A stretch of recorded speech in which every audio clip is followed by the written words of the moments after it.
welcome to this panel discussion on how to be effective when you're advocating with the Oregon State Legislature. This is sponsored by the League of Women Voters of Portland.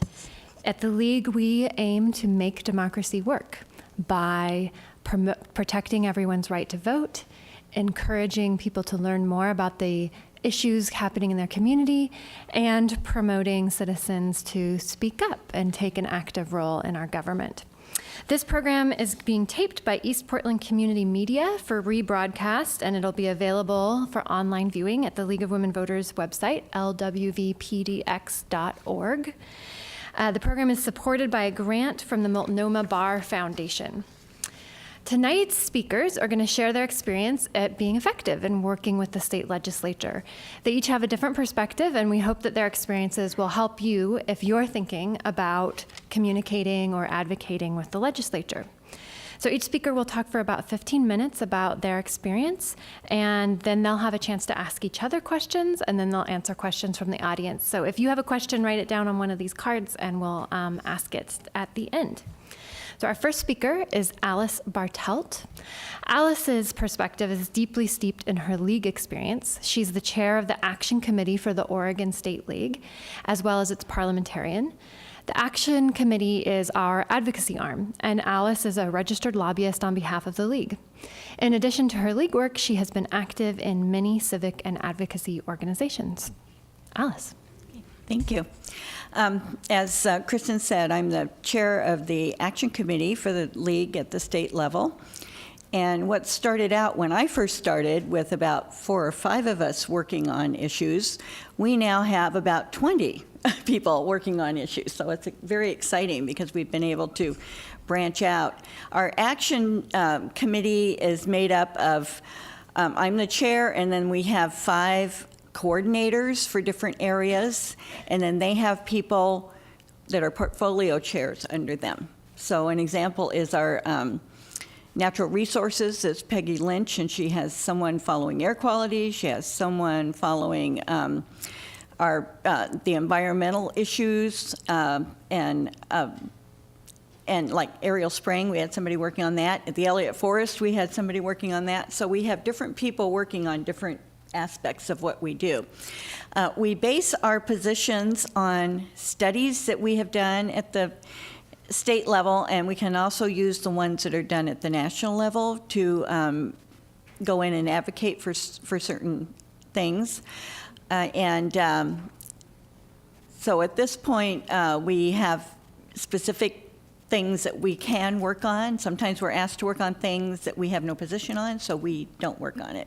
But if you think of a good study that you want to do, and you can round up the people to do it, and it's something that we haven't done, or that something needs to be updated, think about that, because every 2 years at our convention, we can adopt more studies. So that's something good to know.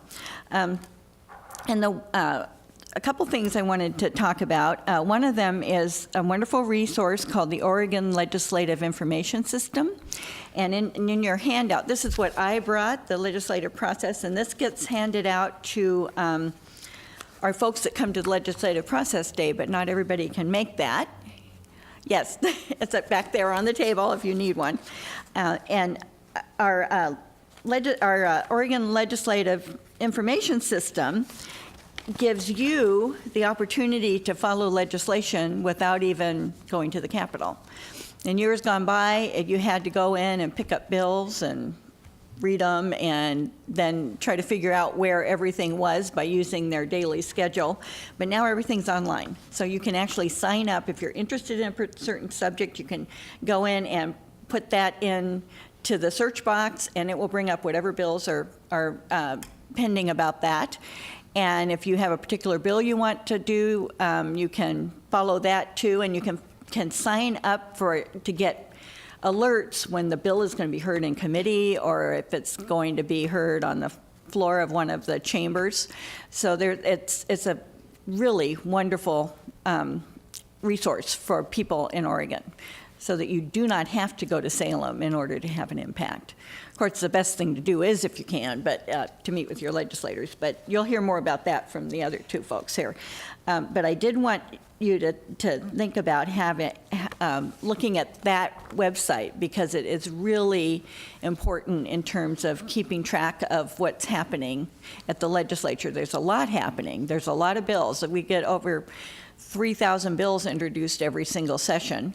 And some of them never get a hearing, but many of them do. And so trying to follow all of them and figure out where they're going, and to either support some of them or to try to defeat some of them, we have to know about them, and we have to follow them. So that is, the website is on page 9 at the top of the page, so if you want to go in and do that. I did want to explain a little bit about the process. A bill comes into being because somebody's thought of an idea that they want to have happen. And so a legislator has to sponsor that idea, and they have to submit the idea, or as much of it as they can, to legislative council, who will then draft a bill. And once that bill is drafted, once the session starts, then it will go either to the Senate President or the House Speaker to be read, which is basically someone stands there and reads the little bit of relating clause at the top. If they read the whole thing, it would take forever. And then either the President or the Speaker, depending on which house it's in, then assigns the bill to a committee. And the work gets done in committees. That's the important thing to know, is that when a bill is assigned to a committee, they will take testimony and they will decide if the bill moves forward.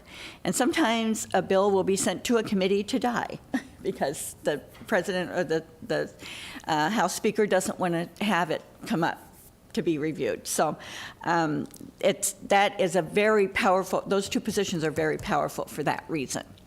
And then the committees will hold hearings. Part of it will be a public hearing where they will take testimony, and then they have what's called a work session to decide if the bill is going to move out of that committee. And if it does, it comes out usually with a do pass recommendation. Sometimes it'll be called what's called a minority report if there's a group of the committee people that want to give the particular house an alternative to vote on. That doesn't happen very often, but sometimes it does. And then the bill goes to the House or goes into whichever chamber and will be voted upon. The bills cannot be amended on the floor, so any amendments have to happen in committee. So if a bill comes to the floor and something needs to change on it, it has to go back to the committee to be amended before it can come back. And then once the bill passes one chamber, it goes over to the other chamber, and the same process happens. Either the Speaker or the President sends it to a committee, and then the committee holds hearings.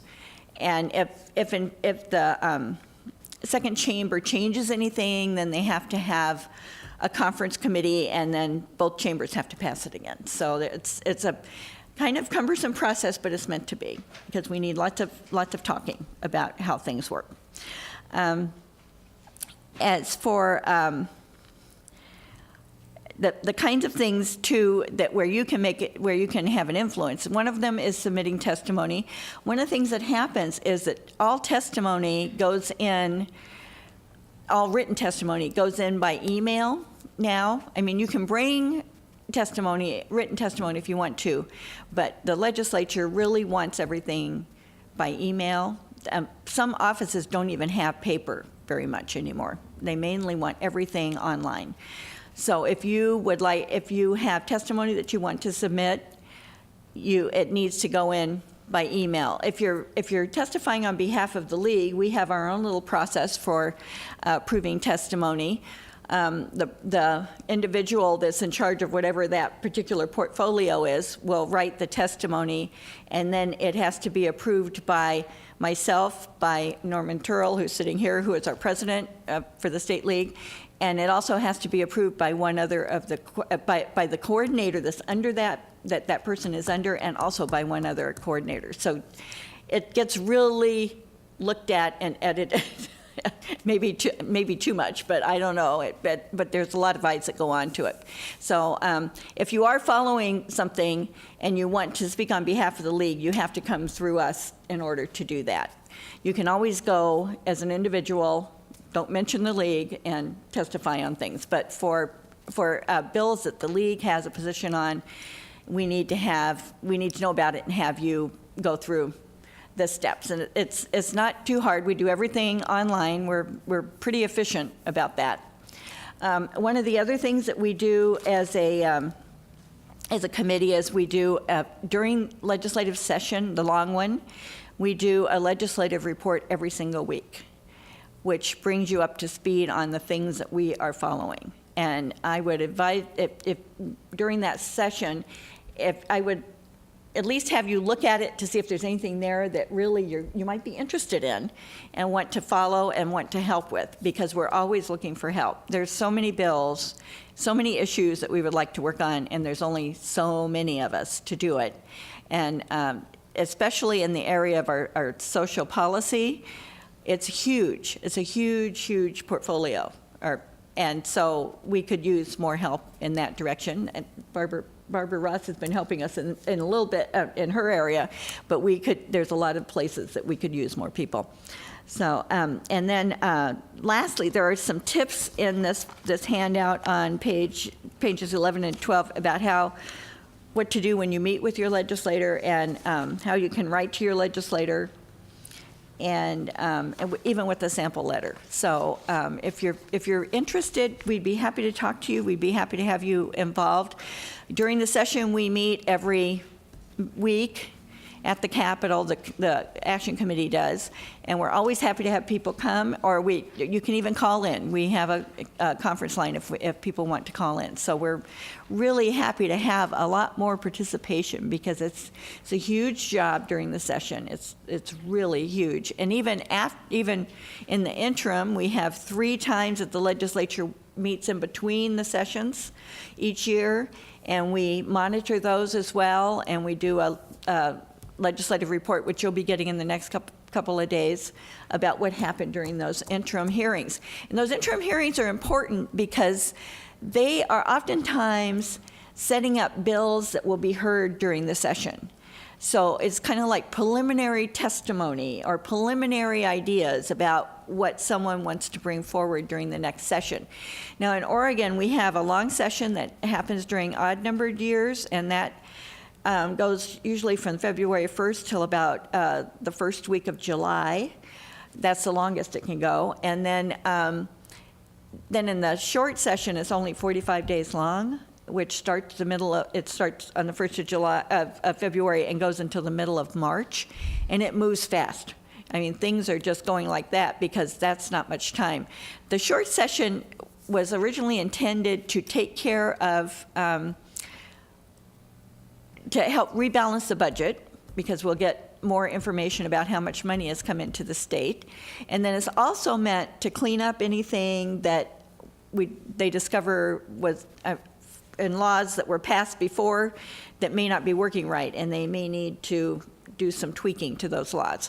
But we also get some substantive items, usually not too many, because the senators and the representatives are limited to the number of bills that they can submit during this short session. It's 2 or 3 bills apiece, and so they're very careful about what they spend those opportunities on.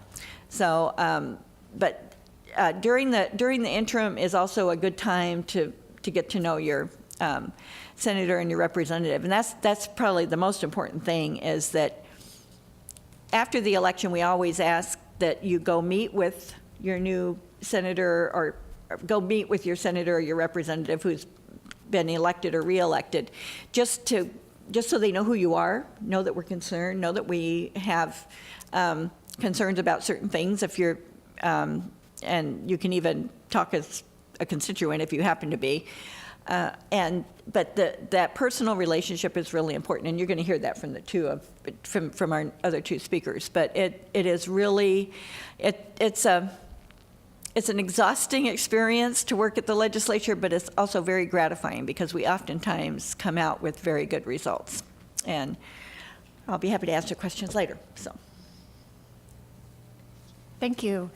Our next speaker is Diane Garrett. Diane has experience as a citizen advocate. She was a volunteer lobbyist championing legislation that would ensure nursing mothers could have time and place in their workplace to express breast milk. For 2 years, she made weekly trips to Salem with her young daughter, who's in the audience tonight,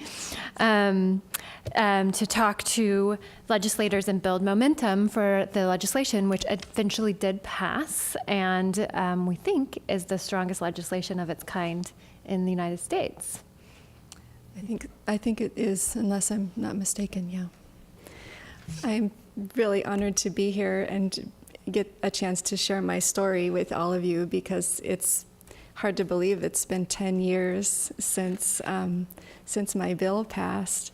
And so it's good to think back on that accomplishment and be so happy that the community has the access to taking care of their kids in the way that feels right to them. Maybe I can just back up a little bit and tell you a little bit about the organization that I was part of while I did this advocacy work. Some of you may have heard of Nursing Mothers Council of Oregon. It's a very small grassroots organization that just over the years has punched way above its weight in terms of how it has helped so many moms and babies in a variety of situations, just try and get the best start in life. We have a lot of lactation consultants that are part of the organization. And then we have a lot of people just like me who are new moms that want to help other new moms. It's primarily a peer-to-peer breastfeeding counseling organization. It's not a lobbying group. So we get some initial training, and then we sign up for time on a phone line, and the calls get forwarded to you at your home 24 hours a day for whatever you signed up for, and you take that 2 a.m. call that we've either been that person or we've had a loved one we've been supporting with a brand new baby who just feels scared or has a question or a problem, and you kind of help provide some support and some advice and help direct them to resources. So when I joined Nursing Mothers Council, I was trained as a peer breastfeeding counselor, and I started taking calls. And one of the calls that I got many times over was from mothers needing to go back to work, or they had already gone back to work, and they were in tears because their employer would not facilitate break time for them to go express breast milk so that they could keep nursing their baby. And so many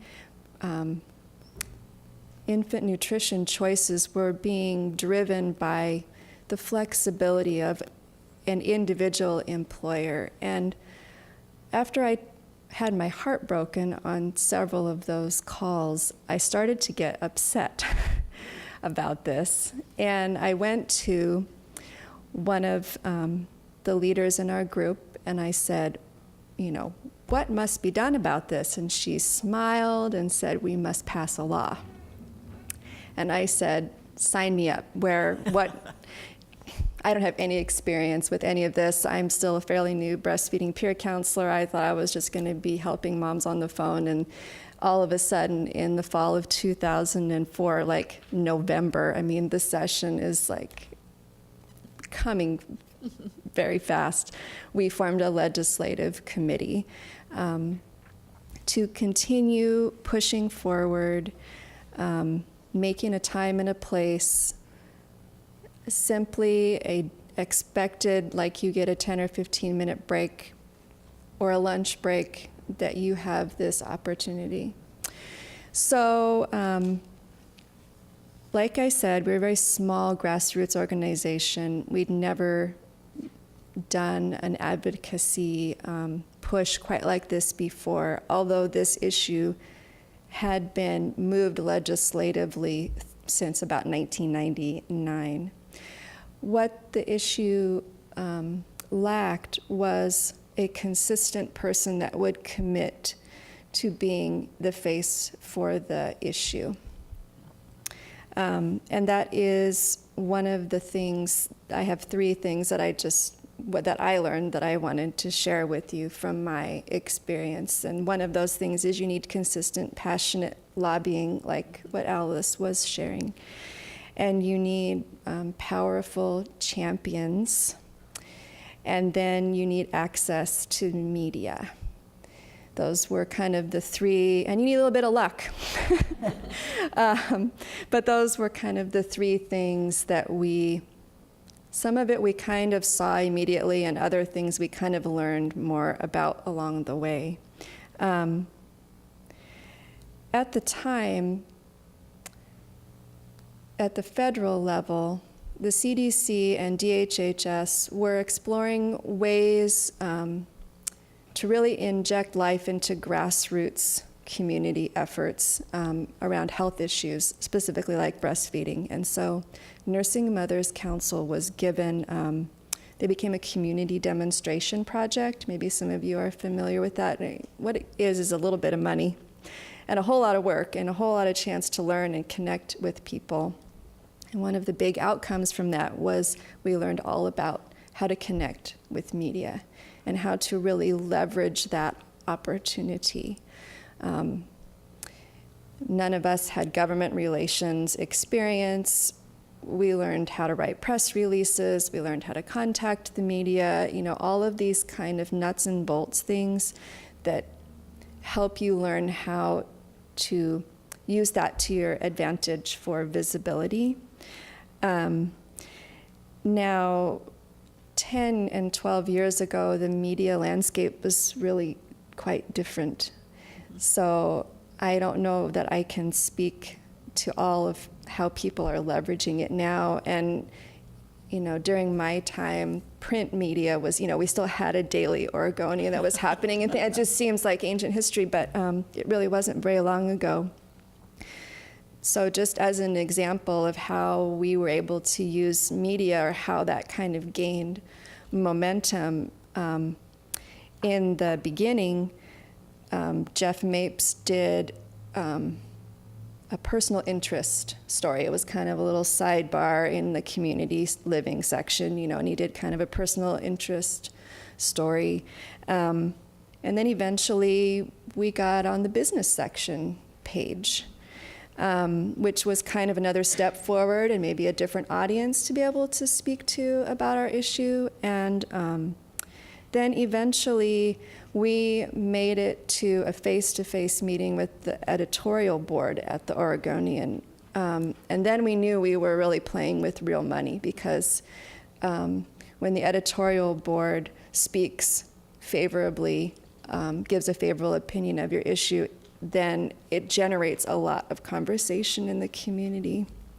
And then in the end, when the bill was passed and signed, we were front page, top fold on a Saturday. So you can just kind of, if you think of that arc, where in the beginning we started out as something kind of interesting, this underdog meets big business kind of thing, all the way to a very accomplished, 2-page significant summary out of all the things that happened that session, that we were able to get. That shows that we learned something very important about media, and we knew how to handle that.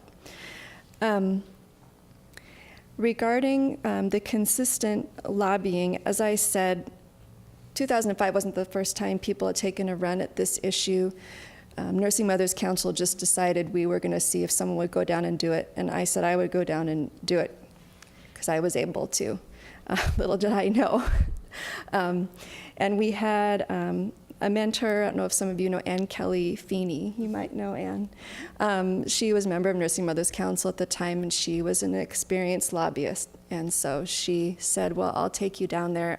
I don't remember. I don't think I'd ever been down to the legislature before, so this was walking into a pretty important gig into the building for the first time. And, she took me all through the guts of the building, where people eat and where the committee rooms are and who the important people were and all of these lobbyists, and introducing me around, and basically then said, okay, good luck.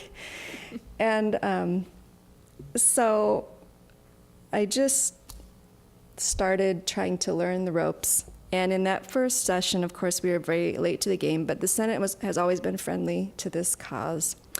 And our objective was a mandate. And it was for time and a private place for a mom to be able to express her milk while she's on the job. We weren't asking for paid time, it would be unpaid time. But the real tough part was we were asking for it to be enforceable with a penalty.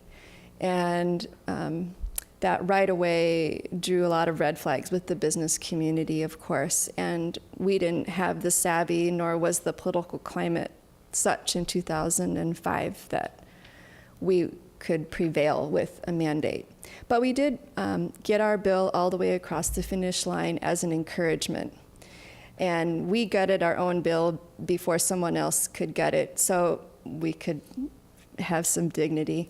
But the business lobby was very powerful, as it always is, and is a force to be reckoned with, and it should be. But that year, in 2005, they labeled our little bill as the single biggest threat to Oregon's economic recovery. Oh my God. And it was interesting to see that kind of very strong opposing response. I hadn't really expected that. I didn't really quite know how to, where to go with that. I remember walking into friendly meetings with what I thought were friendly meetings with Associated Oregon Industries, and having them, sit down with me and tell me they were going to bury me. And then, bring in the grocers and have him stand over me in this very intimidating way. So it is true, there is a lot of that posturing and pressure and power that's brought to bear even on moms and babies, which really is a very sad thing to see people on the wrong side of that issue. But we resolved to come back and add to that language. We lost allies at that moment when we didn't get our mandate passed. People were pretty upset. But the thing I had learned that maybe other people didn't quite understand was once you got something in statute, you had something that you could modify. It was a huge step forward that we got this encouragement. Changing may to shall was the next step for us. And so the media followed this story. We got it across the finish line. We made a whole lot of friends and strategic partners, and we educated a lot of people that hadn't received education before. And we got the attention of one person in particular, and that was the House Minority Leader of the time, Jeff Merkley. And he, at the time, was my representative. So it was not difficult for me to get a meeting with him. And he became an immediate, ardent supporter. He clicked with this issue and was very interested in it. So then I had my third ingredient. We'd always had champions, but now I had this new possibility of a new champion, and we really couldn't have predicted how the cards fell. But in 2007, as you probably remember, the House flipped to a Democratic majority. And then he became Speaker. And suddenly, I had that little bit of luck that I had someone who was a champion, and he was in a position of power and influence to put our bill, our new bill that had been modified and redrafted to incorporate all we had learned, to put it on the priority list. And there really is a priority list, and it's a lot smaller than 3,000 bills, I can tell you that. And so we had all the same challenges as before. We still had the same opposition, the same complexities, the same timelines, but we had a little bit of wind in our back, and we had committees. You have to get to the administrator of the committees. They're not an elected person, but if you have their ear, they set agendas. So all of those people, all those career people became my friends. I got to know the staff attorney that was drafting the bill and learned a lot from him. And we even had something like -14 amendments. We had so many people proposing amendments and messing with that bill all along the way, and it could have been watered down, but we had champions that would not allow that. And we found unexpected allies.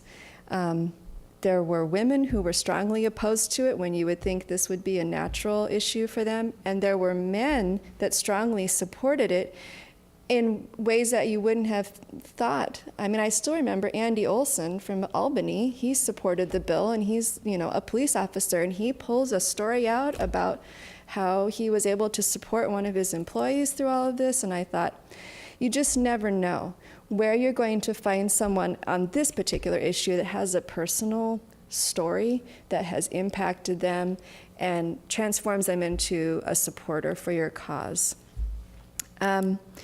In the end, we did pass an enforceable mandate. It's the bill, just for those of you that probably don't know the details of the bill, it covers businesses with 25 and more employees, which is about 15%. Oregon has a lot of small businesses, right? But it covers 70% of our workforce. And so we kind of found this sweet spot where employers, it was like a low impact on employers, but a high impact for the workforce.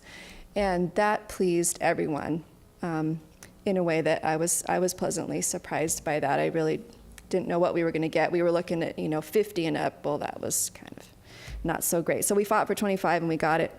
But the mandate is the big piece, and it's $1,000 for each violation. And each violation is per missed break.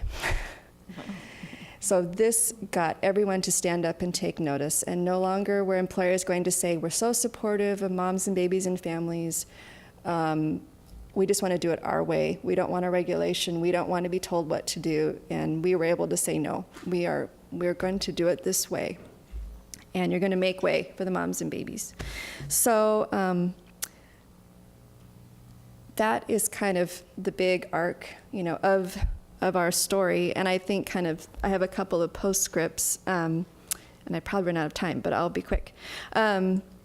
When Jeff announced his candidacy for U.S. Senate, it so happened that he was at our little organization's annual luncheon. And he made his announcement that day, and he also made his first campaign promise, and it was to us, that he would take this to the national level. And this was when I knew that I had a true champion, because he was taking up the work voluntarily himself. And I never had to wonder, is he going to keep doing that? Because I knew that he had internalized the reality of it.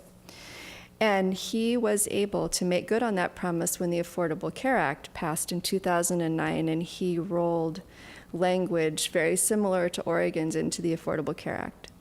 And it passed.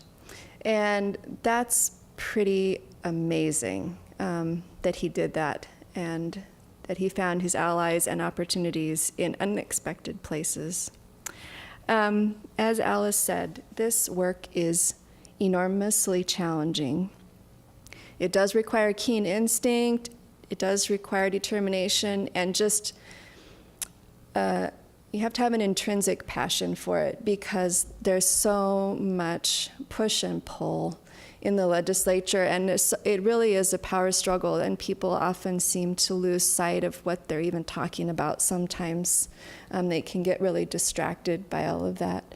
So I just kept telling people that taking care of kids is a core value, and it's not about Democrat kids or Republican kids or anything else but our kids. And by the end, lots of people were well-versed on the issue because we'd done our job, and they'd had their own experiences, and they wanted to take action. And they were waiting for someone like me to come along and fill in the picture. I do have a couple of pictures just to give you a visual, because this really is,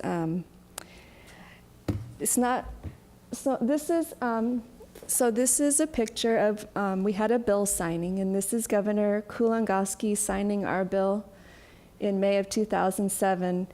And then this is the picture that I wanted to reflect on, not because it's such a great picture of me, but, because I came along and completed the picture. It's the embodiment of a democratic ideal. Because what he did was he signed the bill, and then he stood up, and I didn't know he was going to do this, but he gave me his seat. And then I sat down. And I feel that was such a beautiful expression of the democratic process, and he is a very wise man to understand that the power does reside in the hands of the people, and he made way for that in that moment. So it was just a very special full circle that we all went through together, and maybe you're the next person to be in that picture. Thank you. Thank you, Diane. Next, we're going to hear from Barbara Ross, another League member. She'll share her perspective as a legislator. She's a former state legislator, county commissioner, and school board member. And since her retirement from elected public service, she's been advocating for the homeless and for improving the criminal justice system, so she can talk about it from both sides of the aisle. Well, thank you so much. And this was a really inspiring story, and it does prove that the citizens have power, and they can use that power to solve, problems that in the beginning seem really impossible. But if you seem somewhat overwhelmed by this hero and you say, well, I could never do all that and the media stuff and it's really scary, I'd like to just talk about how you as an individual, if you haven't been active at the legislature or if you've just been around the edges, I'd like to just talk to you about how you can make an impact, how you can be a part of this process in a way that is comfortable and meaningful for you. The first thing I think you need to do is to choose an issue that's important to you. Is it housing? Is it homelessness? Is it health care? Is it climate change? Is it air quality? Something that really speaks to you and that you feel that you would be willing to work for if you could find a niche to work for it. And then after you've decided on your piece, then look for a piece of legislation that embodies some of your goals. It may not be exactly what you think, but there are always a lot of bills on all of these issues. Now, right now, we are facing the short session, and it'll just be a 1-month session. So they're supposed to really focus on financial and budget issues, and mainly they do, and some of those are really technical and some of them are really boring. But most interest areas have at least 1 or 2 bills that they are really trying to promote during the short session. And an example of that is one that Debbie Runciman brought to me, which is the Family and Medical Leave Insurance Act, and it was in the last session, 3087, House Bill 3087. It didn't pass. There were other priorities that people worked on harder. This one didn't make it. So the advocates are really saying, okay, we want to do this during this short session, and we're ready and we're getting our muscle together. So that's an example of a family bill that talks about having paid leave for people for medical emergencies in their family or some other time when they really need to take care of their kids or their parents, or they have an injury themselves and they need paid medical leave. So when you get a bill, when you get a piece of legislation that somebody's proposing, then you want to look at who's supporting it, what coalitions are behind it. And on this particular bill, there are 2 coalitions, and one is called Time for Oregon, and the other is called Family Forward Oregon. And the League of Women Voters has, through a process and through discussion, decided to join this coalition called Time for Oregon. And Debbie Runciman, who's on the state board, is really championing this bill, and she also goes to the state action committee meetings. So that's an example of a bill that didn't get through last time, but people are wanting to do this time. It's a bill that you can really understand. It has a human side to it, and it's something that you can really believe in, and the league has already taken a position that they're going to support it. So after you've decided, whatever it is, clean air, whatever, then, and you find out which organizations are working on it, you want to do some research, and you can do this by just poking around on the websites of these organizations, listen to what they're saying, kind of get your feet on the ground. And then after you've really made your personal commitment to that piece of legislation, you want to start tracking it early. And right now, we're in the fall session, and okay, now, the next thing it's going to say, it says make an appointment with your own representative and senators. And there are two pieces to this piece. One piece is getting the appointment and how you do that, and the other piece is what you do after you get the appointment. So to get an appointment with your representative and your constituent, so start with your own representative and senator, and you go to their website, you get their telephone number. You do two things. You write an email asking for an appointment, and you make a call to the staff asking for an appointment. And you can ask staff, is it better to try to see them during legislative days when they're going to be in Salem in November? Or would it be easier to get an appointment during their, do they have office hours during in the district during their time? And staff will tell you the best way to make an appointment. But you need, I think you need those two things. You need an actual email asking for an appointment, and then you need to make the call to negotiate when would be best. And after you get an appointment, then you want to, the day before or a couple of days before, you want to confirm that appointment again to say, yes, I'm coming, I'm going to be there. And so some legislators will say, I'm too busy to see you. I can't, I'm going to be in Japan all the month of November, and I can't see you. And so it's okay to go ahead and say, well, I'd like to talk to staff and make an appointment and get with staff. So when you get to this appointment, what do you do then? First off, I think that you need to face the fact that you're going to have 10 or 15 minutes. You can't count on an hour, so you don't want to fool around, and you want to have clearly in your mind what 2 or 3 things you want to say. And you don't need to be really technical about the legislation. You want to tell why it's important to you. And if you have a little story about somebody that this had impacted, then that's great. Go ahead and tell your story, but figure out how you're going to get what you have to say in less than 10 minutes, because you want to give them time to respond to you. And also another good technique is to, after you get your appointment, is to go back to your coalition and ask for an expert to go with you, so that you are a constituent. They gave you the appointment because you're a constituent, but you bring an expert with you.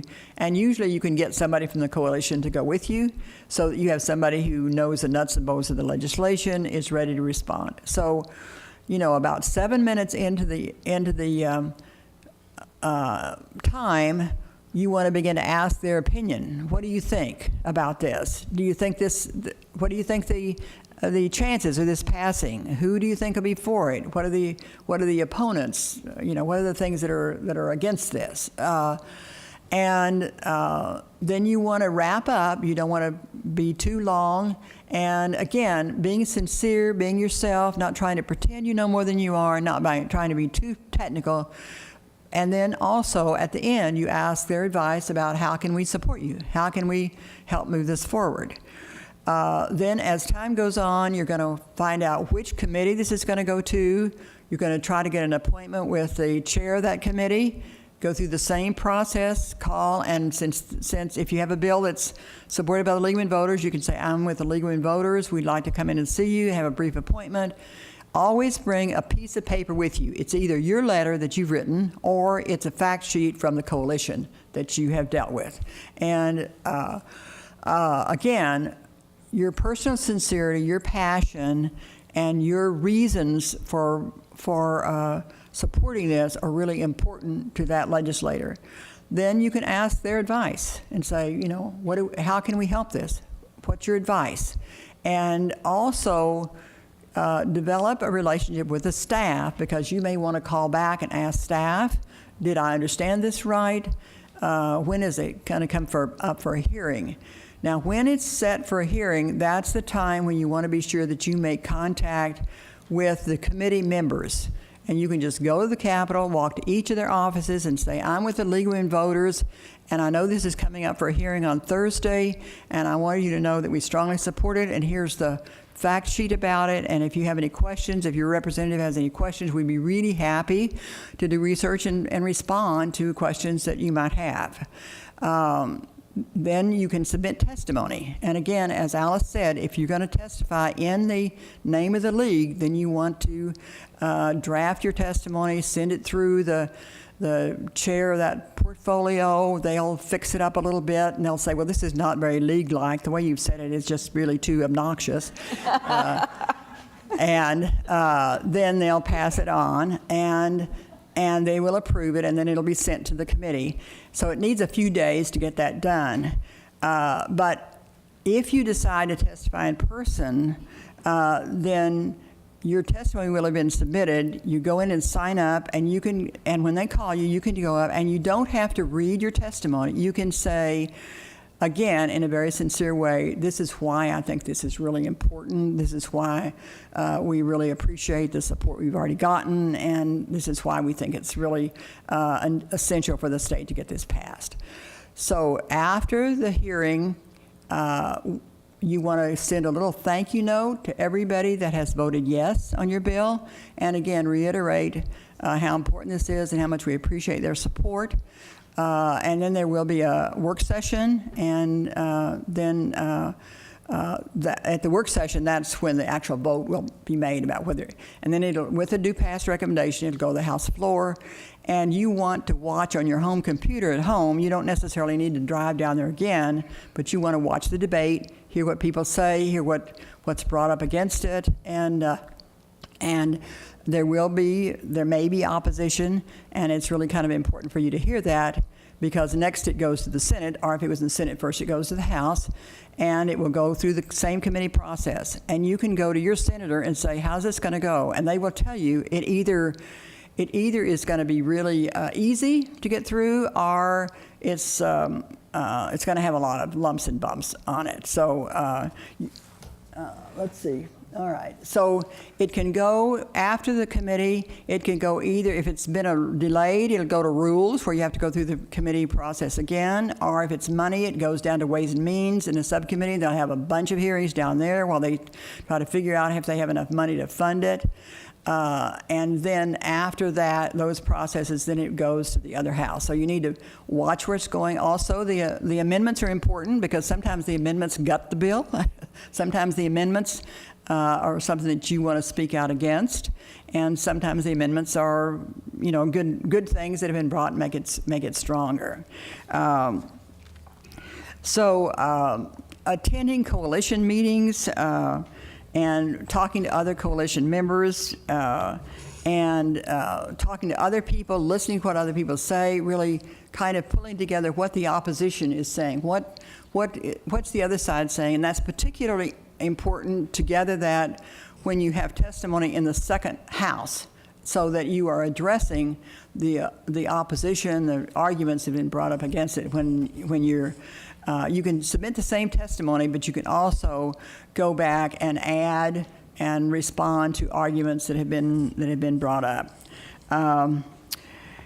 and always be really polite and respectful to staff and to the legislators. You may disagree really strongly with what they have to say. You may really be internally just angry that they're taking this viewpoint, or that they've decided to vote against your wonderful bill. But these are very hardworking people, and if you show disrespect or anger toward them, then you're making enemy unnecessarily. And I think we're fortunate in Oregon. We don't have a lot of corruption in our legislative process. We have a lot of difference of opinion, but we don't have a lot of real criminals or a lot of bribery or bad stuff, really slimy stuff going on in our legislature. Some of it you might not like too well, but in general, these are really hardworking, sincere people, and so it's really important to show respect for them as they're going along. In this last legislative session, I worked on a bill called, I worked with this coalition called the Partnership for Safety and Savings, and it was aimed at reducing the number of people that are going to prison. And we started out with House Bill 3078, and everybody in the beginning said, it's not going to happen, you're not going to pass this, it's going to be, mutilated in the process, and it's never going to happen, but it did.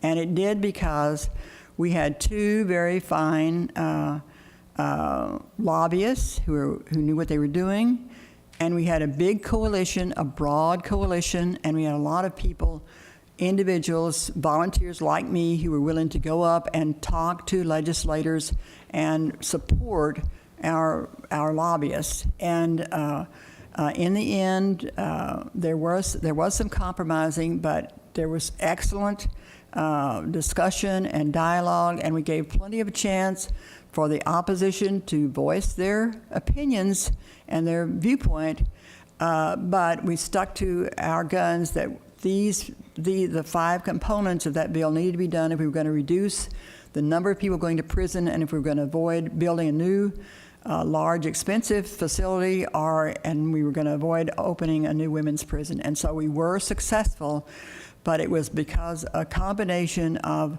a lot of citizens working on their own legislators, keeping talking, being respectful, bringing data, showing that we had the numbers that showed that these, and we had the research to show that these research-based practices would reduce the number of people going to prison, would save us money, and so we did have bipartisan support in the end.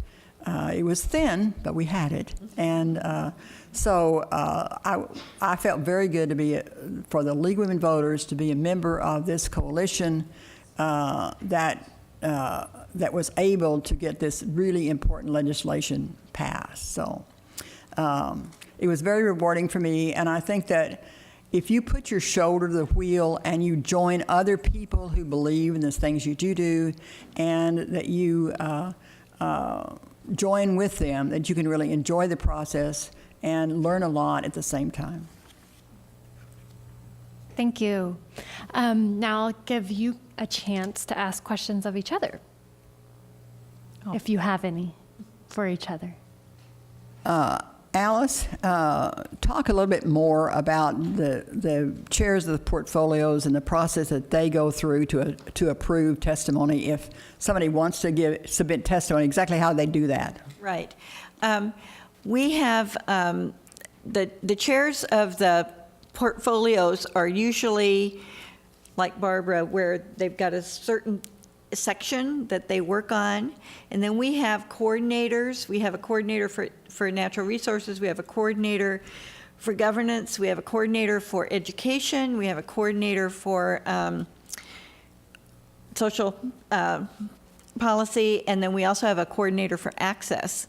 And so if somebody like Barbara writes testimony, it will go first of all to the coordinator for social policy. Who's Karen Nibbler? Who is Karen Nibbler, yep. And then she will then send it on to all of the rest of the coordinators and myself and the state president, Norman. And then we will edit. We do a lot of editing during the session. That's what I feel like my main job is. It seems like it's editing stuff. But we just make sure that it sounds league-like. And that may sound a little hokey, but we do have a way of saying things, and we kind of try to stick to that. We have a style guide, and we just try to make sure that it comes out sounding consistent, and that's the big thing. And it's very seldom that we change very much. I mean, we don't do a whole lot of changing, but if something is incorrect or if something gets a little too casual or something like that, that we'll ask to change it. And then there's this simple thing of typos, because it's hard to proofread your own stuff. So, but that can get done pretty fast. I mean, we usually turn it around within 24 hours, and sometimes less than that. And if we know something's coming ahead of time, we'll be looking for it and try to get it done really fast. And I would like to say one thing you were talking about is you can watch all of these hearings and you can watch the floor sessions on the website that the state has.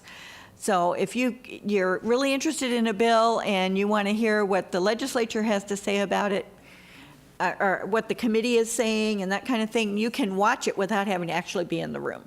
So that's another resource. Like I said, this is a fantastic website. We have one of the best ones, I think, in the whole country, and that's one thing that our access person has really worked on, and a number of our other members, but of the action team. But we have really tried to make sure that governance happens in the legislature in a very open manner, and like Barbara said, it was not. We know we don't have the kind of corruption a lot of state legislatures have. So, okay, did I answer your question? Sure. Barbara, I'm curious what inspired you to serve in the legislature? What I'm wondering, what inspired Barbara to serve in the legislature? Well, I was working in state government, and the legislator who represented our district was a very fine person, but I was moved to want to make a bigger impact. That I was in the middle of the bureaucracy, and a lot of times you couldn't do things that you wanted to do, or you felt that your section wasn't getting the attention it should, or that the legislature didn't really understand how wonderful we were. And I was working for the Department of Human Services. And so when our legislator from my district decided to resign, I said, okay, well, this is time for me to go. And and I had been a county commissioner, and I had been on the school board, so I had elected experience, and I had done a lot of lobbying as a county commissioner, so I had kind of experience in understanding how important the legislative decisions were. And usually people run for office because they're mad. You're mad about something, and I think I was really mad that we weren't taxing beer and alcohol for drug and alcohol treatment, and it just seemed ridiculous to me that we were not tapping that tax, and that our treatment for addiction was so weak, and it just seemed like a missed opportunity for me. That was one of the things I was mad about. And another thing that happens too is that, especially women candidates, they often have to be asked several times before they'll run. But it sounds like you were much more upfront about that. I was ready for it. But it is harder for women to raise money. And so it's really important for women to really face the fact that you're going to have to raise a lot of money if you're going to run. And it's also important for all of us to give money to women candidates. When we have a woman candidate that's running that we believe in, then it's really important for us to step up, because that is a barrier for women candidates. Yeah. So a question from the audience. Does a bill have to go before the Ways and Means Committee to see if it has a budget impact? Okay. Does it matter? Only if it has a financial impact, and there's a certain barrier, and that barrier is kind of flexible. But if it has a financial impact, then it goes to the subcommittee that deals with that. Like our bill went to the subcommittee on public safety, and the subcommittee on public safety only has a certain amount of money. The co-chairs of Ways and Means gives each subcommittee a certain amount of money, and they have to decide where they're going to spend it. And so we were really lucky that we got $9 million more in our bill than it originally had, because our testimony was so powerful. In our case, that year, the fiscal impact threshold was $10,000. So it's pretty low threshold to have to go to Ways and Means. And then you do have kind of another pitched battle there to get some space in the budget.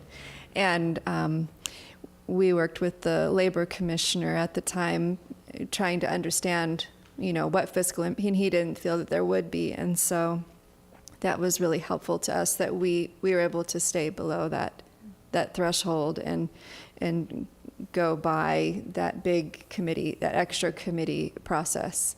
But you kind of have to know that going in. You have to know you have to anticipate that if what you're proposing is going to have a financial impact, and then you have to have even farther lead time in your planning, right, to get a word in on the budget as it's being crafted and proposed. Right. How do party caucuses affect which bills are assigned to committee or passed out of committee? I'll let you answer that. Well, it's a mysterious process. The leadership in each house really determines which bills get to committee or don't. But the discussion in caucus is also very important, and the leadership is there. And if a lot of people in caucus say this is really an important bill, and so sometimes the leadership will let it go to committee, expecting it to die, and the people in the committee will say this is really important, and they'll vote it out on the floor. So, as Alice said, the committee process is really important, and it is a flexible one. Now, you have to pay attention, because when I was in the legislature, I had one bill that we passed it out of the House, and I thought I was done, and it went to the Senate, and it never even got assigned to a committee. The leadership didn't like it, and so that was, so you can't just assume it's going to be okay because it passed one House. I think that is very true. In my experience, as soon as my bill passed one chamber, I think as soon as that vote was done, I was running, and you're always running because everything's so busy. I was running across to the other chamber to get an appointment with, the Senate President's Chief of Staff right away. This bill is coming. This is very important. It's on the priority list of thus and so people. And you just have to always be bringing it to their attention because everyone's clamoring, for that face-to-face urging to be prioritized. And I think it is kind of a mysterious process that you're describing. I don't think it's nefarious, maybe more organic. And because things are kind of coordinated, there's trading going back and forth. If we move this one forward, we can move this one forward. And, and in a really weird plot twist, my bill got caught up because a couple of senators got in an argument about something unrelated, and as an act of spite, he held up this bill because he knew it was important to her. And boy, they really got into it. I heard after the fact that. So just some interesting things back and forth. And one thing you can do about this is, as always, when you're talking to your legislator, you want to ask them to do something. And so one of the things, if you have a legislator who's not on that committee, and you can say, are you willing to speak out in favor of this in caucus? Because if you ask them to speak in favor in caucus, then they probably will. And that's a way of moving this out of the shadows into more an open place. Question for Alice. Of the many bills that the State League is advocating for right now, which is the highest priority and why? Our big priority this last session was the budget because there isn't enough money, and a lot of that has happened because of ballot measure 5 and ballot measure 50, because the funding of schools flipped from the local school districts to the state. So all of a sudden we have a big chunk of money going into education that we didn't have before that measure passed. And so it seems like we're chronically don't have enough money. And there's a lot of reasons for it, but that was a big one, because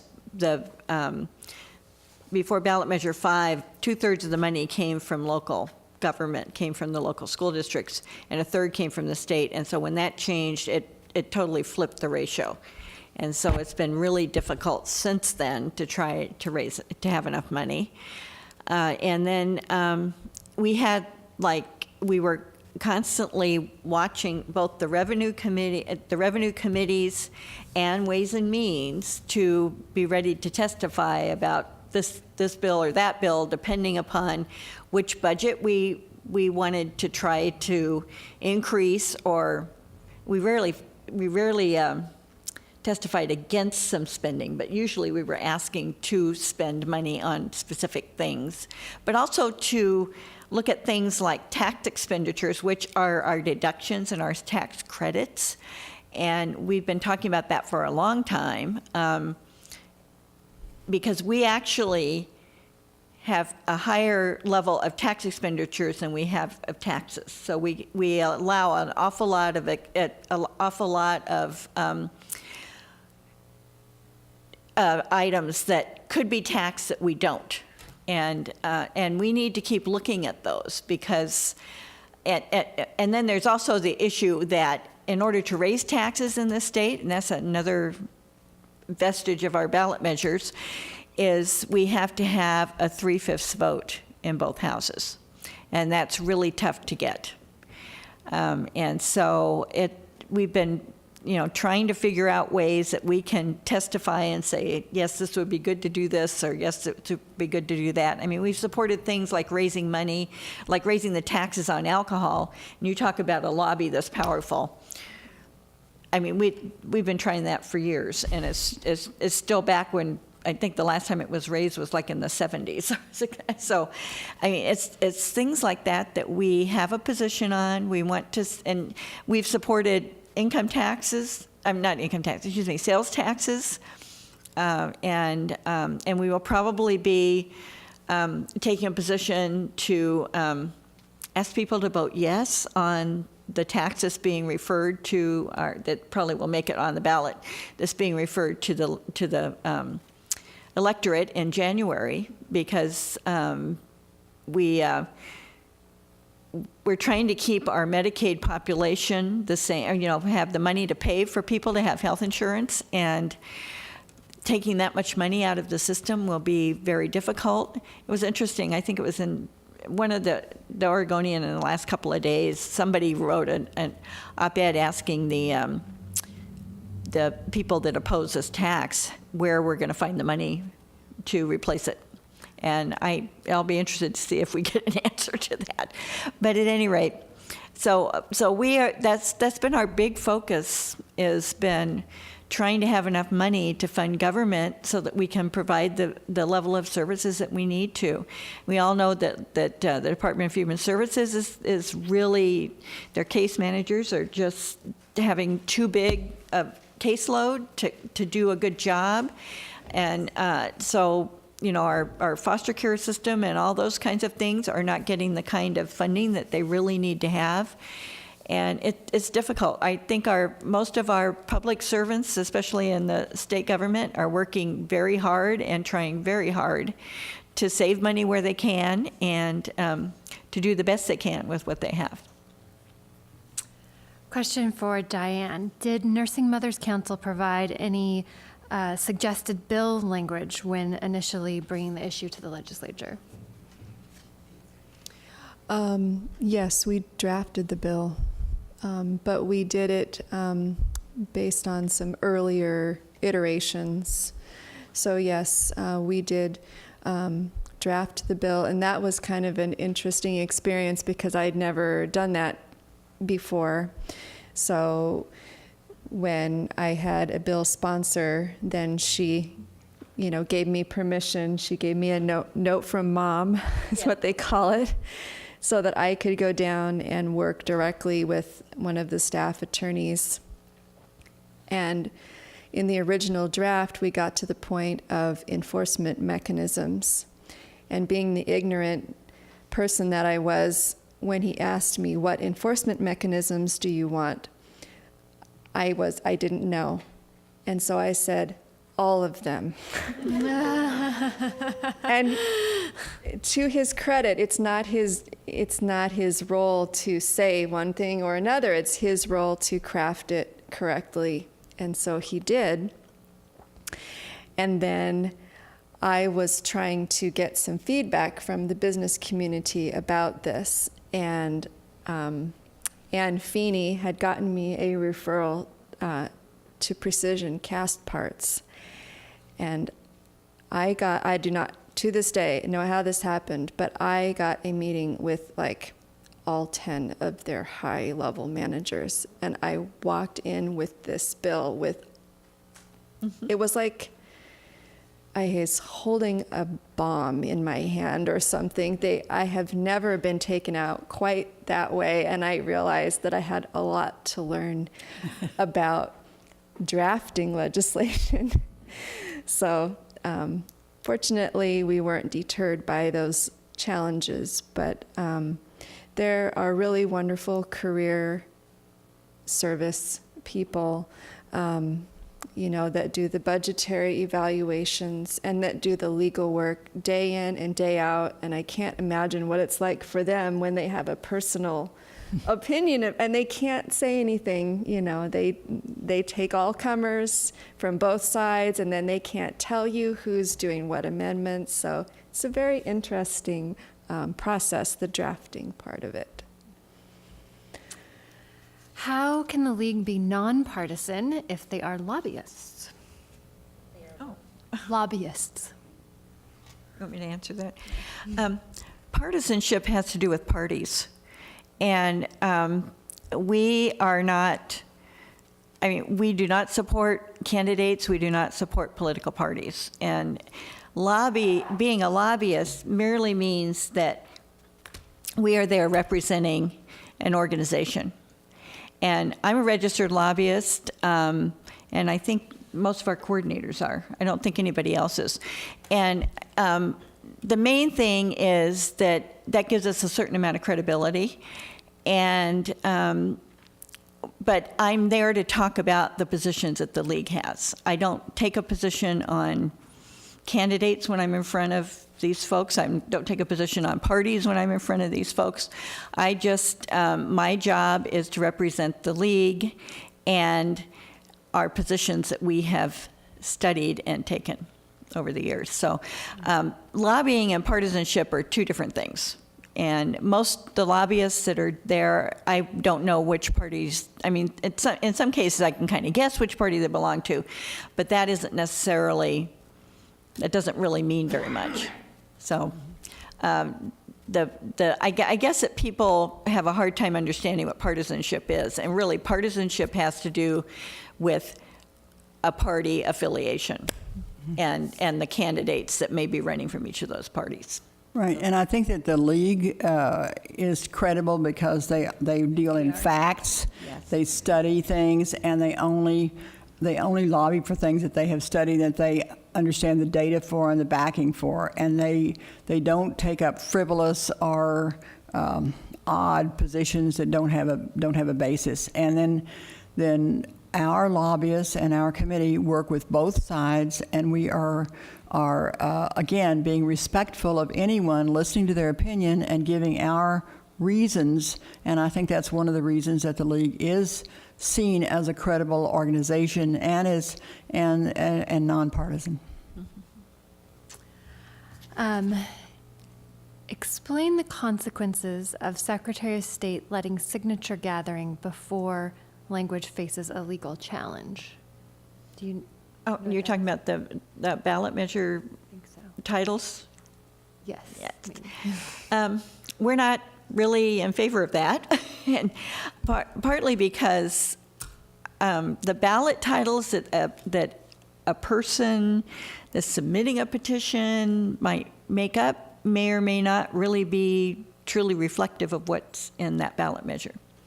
And so we're concerned that people will be signing ballot measures or signing petitions that may or may not have the correct information when they're signing it, and that's really what our concern is. It has to do with people being aware of what it is they're signing.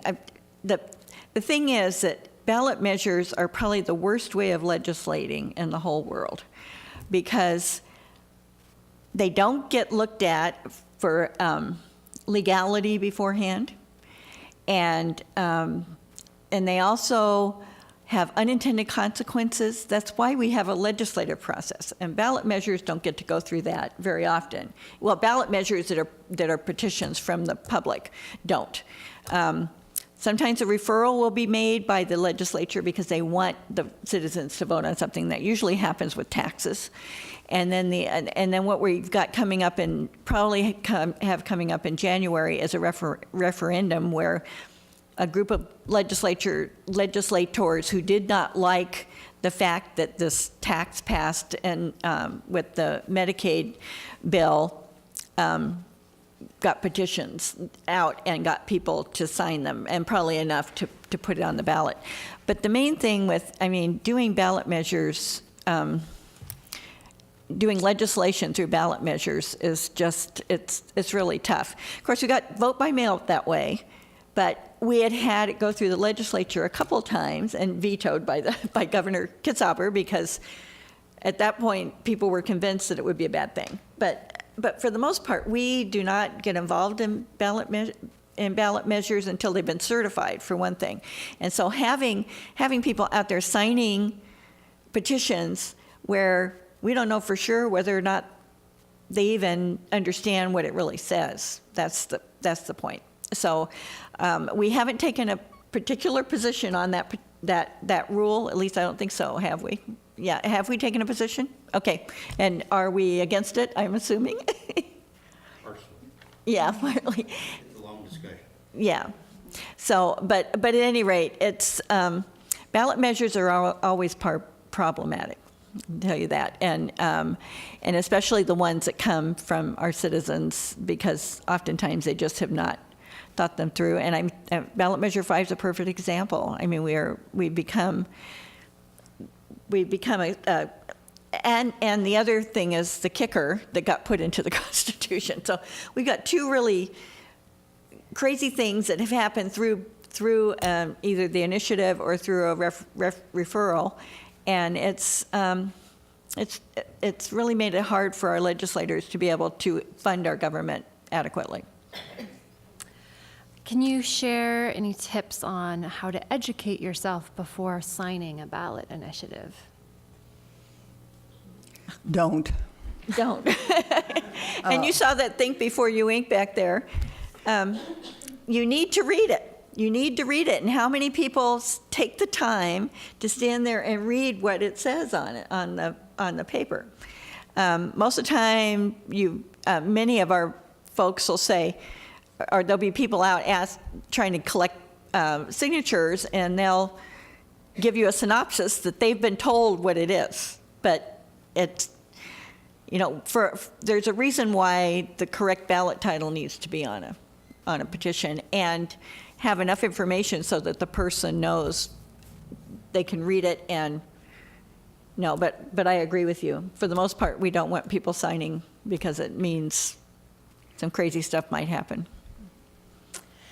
Do you have any final advice for audience members who might be thinking about advocating to the legislature?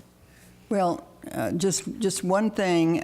This example that I gave, the Family and Medical Leave Insurance Act, I think that there's some material on the back page, table if you're interested in that particular thing. And I think even if this is not what you want, it's kind of good to look at it, and because it gives you an example of what people who are trying to pass a specific piece of legislation are doing right now to get ready. And but some of you may want to do this. And again, Debbie Runciman, who's on our state league, is championing this particular piece of legislation. And so she'd be happy to talk to anybody who wants to work on it. So I think there's material on the back page. So I think, again, but I guess I'd reemphasize picking something that you feel really is important and that you're willing to to join with others who share your feeling, and you're going to kind of go through what's being proposed and pick out the piece that matches your own personal commitment.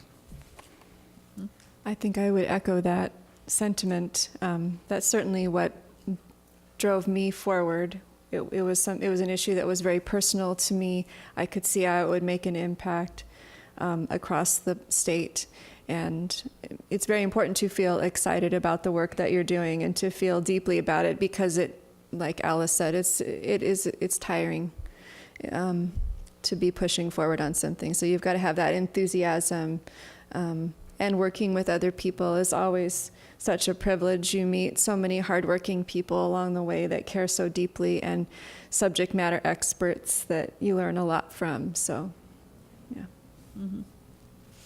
And I would encourage any of you, even if you don't want to become, somebody that's talking on behalf of the league, at least take the time and look at the legislative website, because you may find something that you really want to know how it comes out, and you may be able to get one of our action people to kind of to take that up if they have the time to do it. And like Debbie Russiman is doing our women's issues, so she'll have a pretty full portfolio. We belong to the Women's Health and Wellness Alliance. We belong to a lot of coalitions. Oregon Conservation Network is a big one, Human Services Coalition, and the one for safety and savings.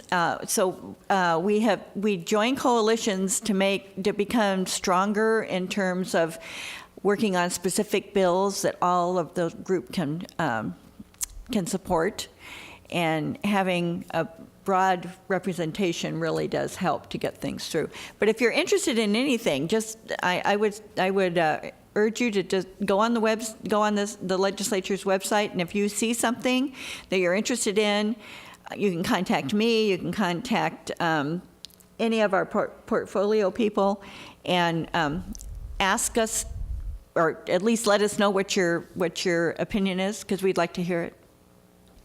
And if you're too busy with other things to do a lot of this, then just taking the opportunity to go to lobby days, either for the league or for some other coalition like housing and ACLU, and so many organizations have a lobby day, and it's all scripted, and you go and they tell you where to go, but you do get an insight into what's going on. So I think it's, again, if you feel like you're too busy to pick up an ongoing responsibility, going to the lobby day is a good window into what happens. Yeah, because you will get to talk to your legislators at that. And I would just encourage everyone to keep contributing financially. If you're not able to go to the legislature, make sure that someone is. In our case, I was a volunteer, but you really have to have people that can make some sort of living, get some of their basic needs met. These are not business lobbyists who, Oh yeah, the business lobbyists make money. Right? And I have to tell you, all of our action committee are volunteers. Nobody gets paid, and most of us don't even turn in expenses. But we're dedicated, and that's that. But I would not say that you can't. I mean, we have a budget, so, but it's just, most of the people that are working on the action committee are passionate about what they do, and that's what makes us so effective. And the more of us that we have working on important issues, the better that we will end up faring as a state. And we haven't talked a lot about it, but Peggy Lynch, who's the environmental natural resources person, just has a real depth of knowledge, and one of the things she's done is to stop bad bills when people were trying to get bad bills through. Yeah. That's been another really effective thing that she has done. So there are a lot of areas that you can get involved in if you care about them. So thank you so much. Yeah, thank you for being here. Yeah, thank you. Well, thank you to our panel for some great information this evening.